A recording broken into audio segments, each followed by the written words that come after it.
میرے رسول کریم علیہ السلام نے تربیت کی تھی نا، تو وہ لوگ جن کو طے تھا کہ پکے جنتی ہیں، یعنی طے ہو گیا، حضرت عثمان غنی رضی اللہ تعالیٰ عنہ، میرے نبی کریم علیہ السلام نے فرمایا عثمان سے تو فرشتے بھی حیا کرتے ہیں۔ رسول کریم نے ایک دفعہ نہیں کئی دفعہ انہیں جنت کی بشارت عطا فرمائی۔ بیر روما خرید کے دیا تو حضور نے فرمایا عثمان تو جنتی ہے۔ ایک جنگ پر بہت زیادہ مال انہوں نے دیا مجاہدین کے لیے تو فرمایا تو جنتی ہے۔ حضرت عثمان غنی نے مسجد نبی کی جگہ کی توسیع کرائی، حضرت عثمان غنی نے جنت البقیع کی جگہ خرید کے پیش کی۔ ایک دفعہ نہیں کئی دفعہ میرے حضور نے فرمایا عثمان جنتی ہیں۔ حضور کی ایک صاحبزادی کا ان سے نکاح ہوا، وہ وصال کر گئی تو میرے محبوب نے دوسری شہزادی کا نکاح بھی کر دیا۔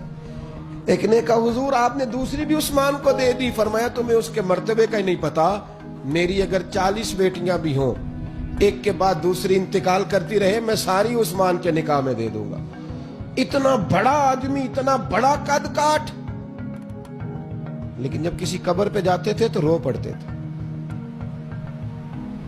حضرت عثمان غنی روتے تھے، اتنا روتے تھے کہ داڑھی آنسوں سے تر ہو جاتی۔ غلام عرض کرتا حضور اللہ کے رسول علیہ السلام نے نا آپ کو کئی دفعہ جنتی کہا ہے، تو پھر اتنی آہوزاری کی کیا ضرورت ہے؟ جب کئی دفعہ آپ کے لیے جنت کی بشارت آ چکی تو حضرت عثمان غنی رضی اللہ تعالیٰ عنہ فرمانے لگے جس حبیب نے مجھے جنتی کہا ہے نا، اسی حبیب نے فرمایا کہ قبر آخرت کی منزلوں میں سے پہلی منزل ہے۔ آخرت کی منزلوں میں سے بول کے بتائیے، آخرت کی منازل میں سے پہلی منزل قبر ہے۔ تو جو یہاں کامیاب ہو گیا وہ آگے بھی ہو جائے گا، اور جو یہاں الجھ گیا وہ آگے بھی الجھ جائے گا۔ تو یہ پہلی منزل ہے، اپنی قبر کا خیال کریں۔